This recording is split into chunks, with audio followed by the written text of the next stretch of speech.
Strādāju topā kopš 2001. gada.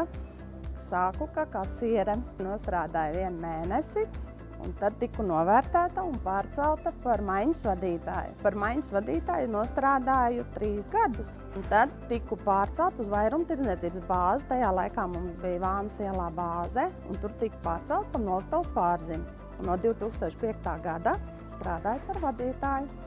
Un līdz šim. Šajā darbā es nostrādājusi noteikti tāpēc, kad ir uzticība no priekšniecības, ir stabilitāte, sociālās garantijas. Svarīgākais ir noteikti darbā kolektīvs, jo bez kolektīva es neesmu pilnīgi nekas. Es vien pat izdarīt nevaru neko. Man ir ļoti saliedēts kolektīvs.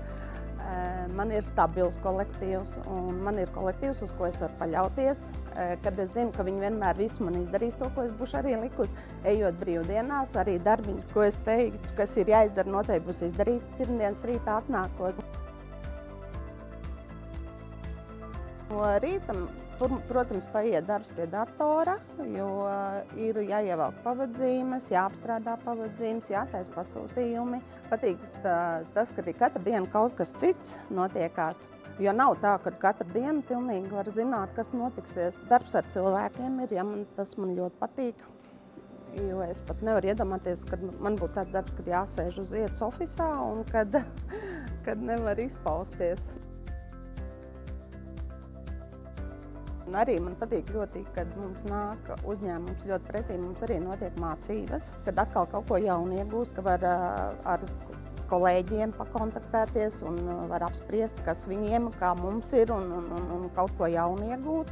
Mēs, protams, kopā atpūsties, mums ir vienreiz gadā sporta spēles vasarā. Uz Ziemassvētkiem mums ir pasākums vai kāds koncerts vai teātrs. Tad arī mēs braucam ekskursijā katru gadu kaut kur.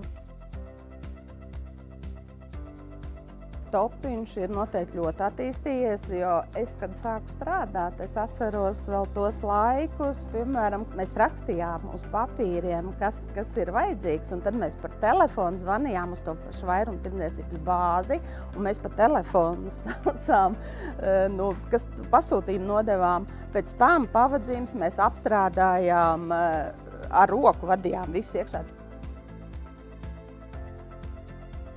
Nelda ir ļoti saprotoša, pretīm nākoša, arī stingra vadītāja, ar ļoti lielu gadu pieredzi nostrādājusi. Līdz ar to viņa māca atrast katram darbiniekam pieeju pareizo. Katru rītu, kas nāk iekšā mums kolektīvā, viņa apjautājas, kā jūtās darbinieks, vai nav kāds vēds, vai nav kādas problēmas. Mēs pārunājam visi savā starpā.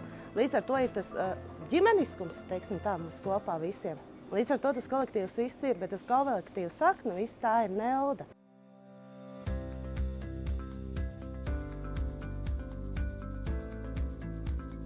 Vislielākais mans hobijs ir tas, ka man ļoti patīk staigāt pēc garām darbdienām, pēc smagām darbdienām. Es relaksējos no tā, kad es vakaros varu pastaigāt lielos ceļgabals. Kad izēju, kad tajā vēja pilsētā, kā mēs skaitamies vēja pilsētā, kad tie vēji tevi izpurina, tad liekas, ka tev viss negatīvais ir izpurināts ārā. Un vismīļākais hobijs tie ir mani mazbērni, ar kuriem es cenšos ļoti daudz laiku pavadīt. Cenšos ar viņiem visu kaut ko gatavot garšīgu, kas man diezgan labi padodas. Un tie arī dod man to enerģiju. Man ir jātur līdzi viņiem visu laiku. Un man viņi ir daudz, man viņi ir 4.